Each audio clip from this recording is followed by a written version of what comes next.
things. Today I want to talk about doing hard stuff when you're depressed. So I've had depression stuff for a while because too much life happened, and then I've been navigating polyamory stuff, and that's hard on its own. But if you add in just your entire life just feeling like it's just in the spin cycle of a washing machine, like it's I do not recommend mixing polyamory with tough life stuff if you can help it, which you might not be able to. But so I've been very up and down in my mood, but a lot of depression, a lot of really dark places. And I have been more diligent about self care because that was a thing I did a lot and I felt really proud of it before. And it helped a lot with my mental health. But when I was letting it slip, not only was I not getting the benefits of doing it, but then I was feeling bad about not doing it. I was like, I'm losing part of my identity in a way because it had become such a big part of me. And so I started making myself get better at doing that. But there was still a lot of depression stuff. And obviously, you're not going to like snap your fingers and immediately be better after doing like a few days of self care. But I wasn't getting much better. And then I realized there's something bigger that I need to do that is dragging my feet on. And that's date other people actively. So in a polyamorous relationship, my partner Five and his wife Ronnie's kind of like my platonic partner. I have like a special friend, but I don't have anyone where I'm like their main person. And for me, there's some sort of appeal to having someone you sleep next to every single night and that they want to do that. They want you that way. They want you to be their main person and you're their main person. Like my version of polyamory is like basically monogamy with sprinkles. Is that a thing? Basically that, and then you still have other close connections and maybe some spicy times with people that you are connected with, but just having that person to travel life with, I want. And I haven't been able to have. And so I've been like fighting against this need and almost trying to bully myself out of it and just thinking you don't really need that, like no, that's silly or it's weak, and or I'd actively be mean to myself about wanting that. And then that was causing a lot of depression stuff too because I'd be like, oh, man, I just want to be wanted, and then I'd be like, why do you want to be wanted, what's wrong with you, and I'd just be very mean. And I normally don't allow myself to be mean to myself, but I was like, oh well, that's a valid reason to be angry at yourself. Tear yourself apart, which is not helpful. Like I never suggest doing that. There's nothing you should tear yourself apart about. Like maybe if you're just randomly killing people a lot, like then you can feel a lot of shame, but for general just human need things, no, we should not do that. So I'm realizing I just need to find that person. So either someone who would be happy like coming over a few nights a week,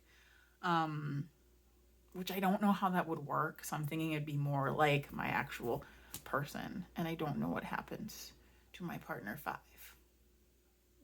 if that happens. And that's hard. And the other thing that's hard is just opening up to people and being vulnerable.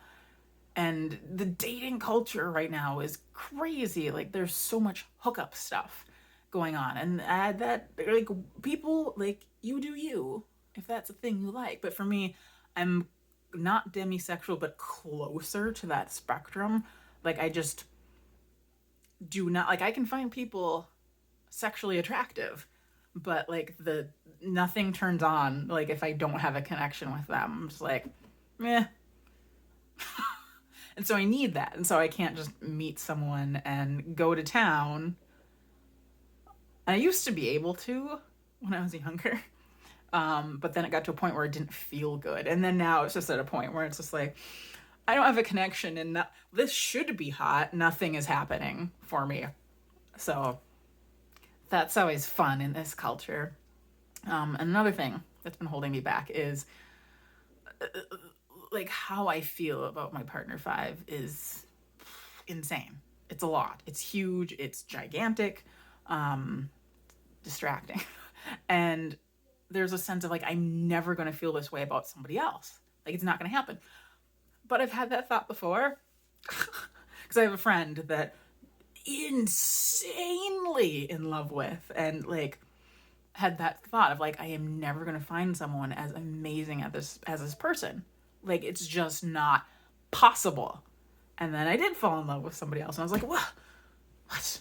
And it's different, but it's like still very intense. I was like, oh, well, I mean, you can do that again, and you know so much more about yourself now.